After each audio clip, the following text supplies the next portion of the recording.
Good evening. I'm Mayu Amano hosting today's show. You're listening to Room 303 Radio. Today I'm with music composer and multi-instrumentalist Damian Della Torre. Damian is from Italy and he's now based in Leipzig, Germany, and he's been touring in Japan for the past 2 weeks, and he played many amazing shows so far. So today we're going to listen to his albums, and then maybe Damian can share with us his travel stories. We also dig deeper into his music as well. So, and Damian is also going to play some records he picked up during this trip in Japan too. So I hope you enjoy today's program. Thanks everyone. Thanks Mayu for the invite. Looking forward to listen to some music together and talk about it. Yeah. Thanks. And this track I'm playing now is by Damian Della Torre. It's from his first album, Happy Floating. The track is Hey Hey Hey.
Wow, that was a beautiful intro track. What should we start with? What should we start with? We could talk about your Japan trip, or we could start from your background, like how you got into like music and stuff. Yeah, let's start. Yeah. Let's start from the beginning. For to the listeners, for context, Damian released 2 albums so far. The first one I was playing is from the first album, Happy Floating, and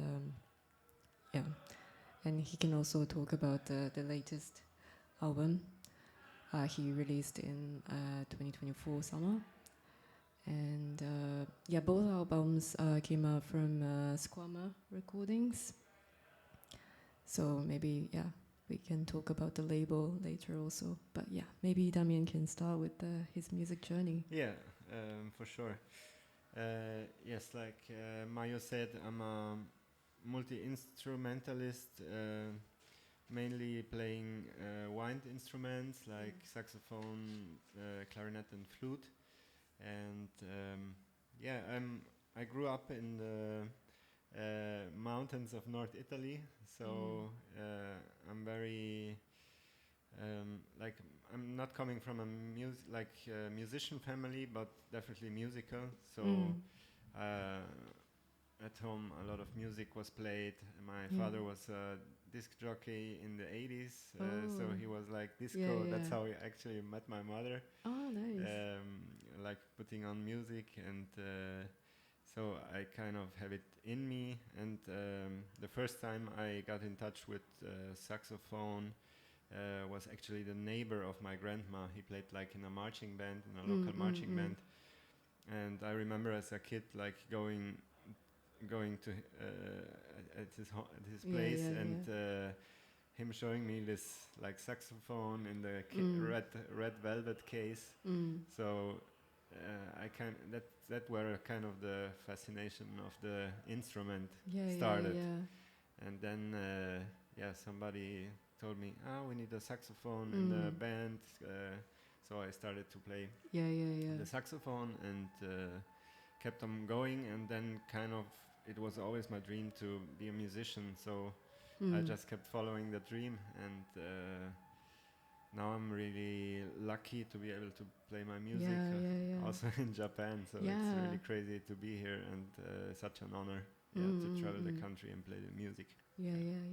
How what is your relationship with each music instrument you play? Like, do you see like a different part of yourself depending on like what instrument you play? Or yeah, definitely. Like I have this kind of love-hate relationship with the saxophone. Oh yeah. Because I actually like I definitely don't love the sound. Like it's not my favorite instrument. Like I see. If I could choose now, I'd probably choose something else. So. But still, I love it, and I've heard so many players that like try to do something else with the saxophone. So, for example, a saxophone player from Iceland, Oskar Gudjonsson, he's like trying to like find a different sound on the saxophone. So for me, it's the point of using electronics is a really important thing for me. So. That's my relationship. I kind of love the instruments, but also like to change the sound of it. So that's what I find interesting. Cool. That's why I travel with clarinet and the pedalboard with pedals. Yeah. How about with the clarinet, bass clarinet, or you also play horn? No, flute, flute. Traverse flute and some wooden flutes. Yeah. So every instrument is different, definitely, and has a different vibration. Like it gives you a different vibration. For example, the bass clarinet gives you really deep frequencies back, and the flute is like airy. So it's definitely a difference for each instrument. Your performance with the wooden flute was so magical and mesmerizing. Yeah, it is like very kind of spiritual, I would say. Like playing the flute has something really spiritual, and it's a very ancient instrument, so you can kind of feel it has a big history. The sound itself. Maybe can you also tell us your story, how you created the first album, Happy Floating? For sure. The first album actually started with the start of pandemic. So with the first lockdown, I started creating my own music, like for the first time, because I had some time, and I just moved to a flat, and was lucky because I could have a little home studio. Right. And as a way of keeping going, and still trying to collaborate with other musicians, I kind of found this way to do like remote work together, doing sketches, sending it to friends, make them record on it, getting the recordings back, edit them, again sending it back. So that was actually my way of still being able to collaborate, even though the situation didn't allow it, like in person.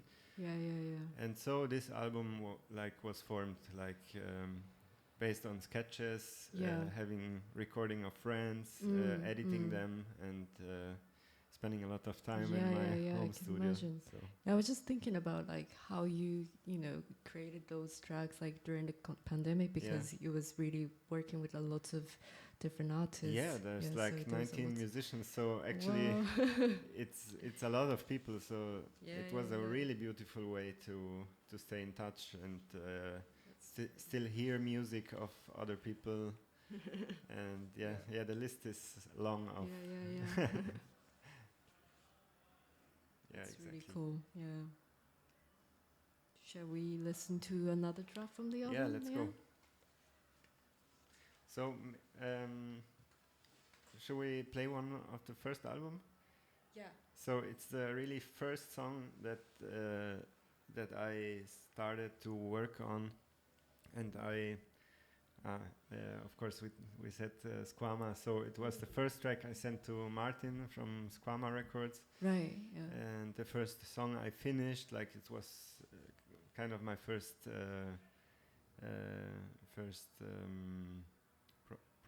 finished product. So, and that was the song 723. And I sent it to Martin. He told me, nice track. We don't release singles, so we're doing more albums. So for me, this was the point where I decided, okay, why don't do an album? And then I kept like working on more tracks. And half a year later, I sent him the whole album. That's so cool. Yeah. 723, first one. Oh yeah.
So that was 7:23. I have a question. Is it 7:23 p.m. or a.m.? A.m. Unfortunately, A.m.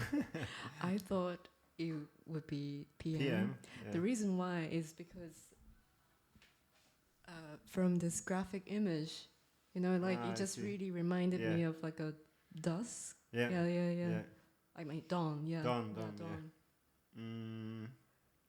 I don't quite remember the picture when I took it, but it's definitely A.M. because if you want to know, of course.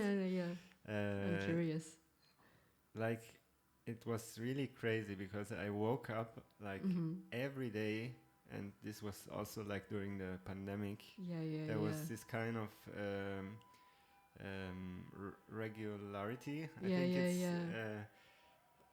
that like every day without alarm or anything, I woke up at like 7:23, and it was really crazy. Like, because at some point I thought, okay, it's really weird. So I've kind of dedicated the song to this time because somehow it was important to get up so early. I mean, so early, but quite early. It was part of your rituals. Yeah, exactly. And start working on the music short after. Yeah. You also released your second album, I Can Feel My Dreams. Yeah. Only 2 years later, right? It was 2 years. Yeah. This one came out 2022. Yeah. And the second album in July 24. 2 years later. Yeah. Can you tell us your story of how the second album was created? Yeah, so I was invited to do a residency in Santiago de Chile. That was in October, November 2023, I think, or 22. However, this is where I started with new material. Like the first album was out, and I had some time in between to reflect on how I worked on it, how it was perceived by people, and so I really was lucky to be in Santiago because the people I met and the time I had there were really inspiring. All the colors I saw, the sunrises, and so there were crazy colors in the sky. That was a big inspiration. Sorry. No, that's fine. And that's where I started with new material, and then back in Leipzig, I just wanted to keep on going, and and so the process was quite natural. It came out. I didn't overthink it actually, so it was quite natural. And then at some point I was struggling, and Martin from Squama again asked me, how is the album going? And I was like, okay, I'll finish it. So I finished it. He sort of nudged you. Yeah, I mean, as an artist, sometimes just some impulse from outside, you know, someone just asking at what point are you? Some kind of deadline is, of course, very helpful. Yeah. You also played new instruments in the second album? Yeah. Exactly. There were I like some flutes I bought in South America. So I traveled to Bolivia. I got a flute there in a small shop. I tried and just immediately fell in love with it, and just tried to absorb my surroundings there, and that's what came out. Yeah. Shall we listen to? Yeah, let's go. Yeah. Which one shall we go? So maybe Santi, which is like a kind of tribute to the city Santiago de Chile. Okay.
beautiful.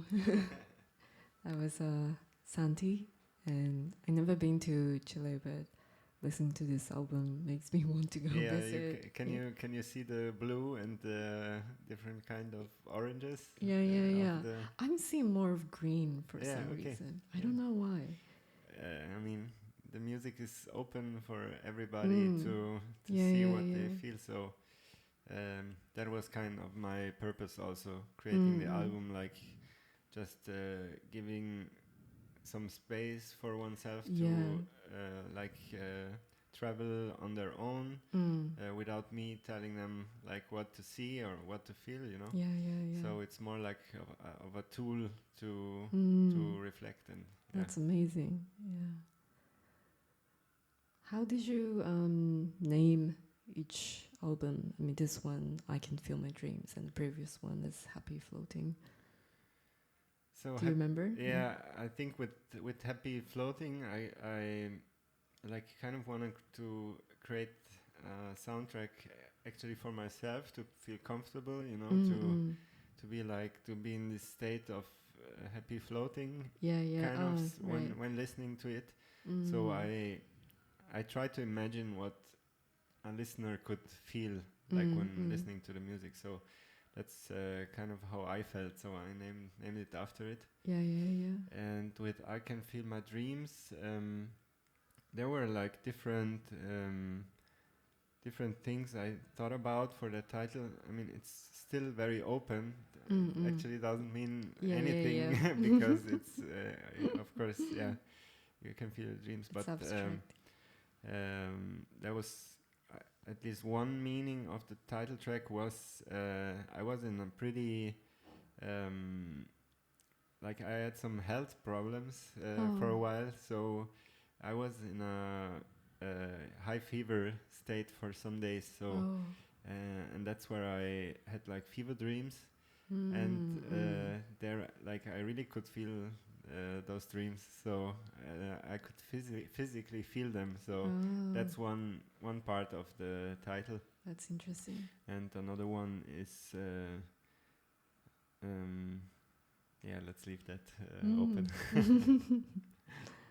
Yeah, that's really cool. You also used quite a bit of field recordings. Yeah. Exactly. There were quite a few from that I recorded in Chile, definitely, and also Bolivia. Like I was in the desert there, and there were some really crazy situations. Also, I put the field recorder down, and some llamas came and were eating grass right around it, so you could really hear the llamas eating the grass, and as well as some field recordings from the park in Leipzig or the forest in Leipzig where I live, very close by, where I spend a lot of time also like listening to birds, and I wanted to incorporate it. That's really cool. I will re-listen to the album carefully the next time. You know, paying attention to the field recordings and try to guess where it's recorded. Yeah, cool.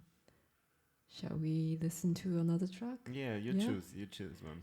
Okay, I really like Domenica. Okay, let's do it. Okay, cool.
so that was my favorite track from the album that I just on repeat for a while. Yeah.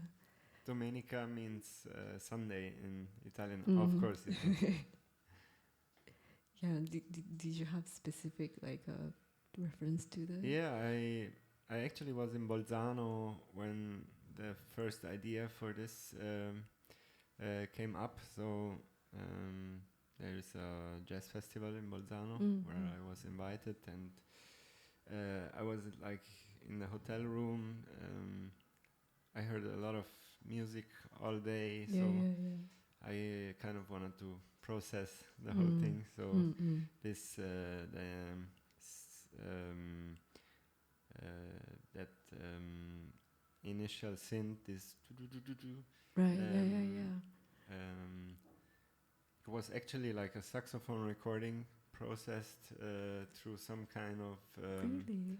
plugins, and I don't know exactly what I did. I also lost the preset, so this is is it.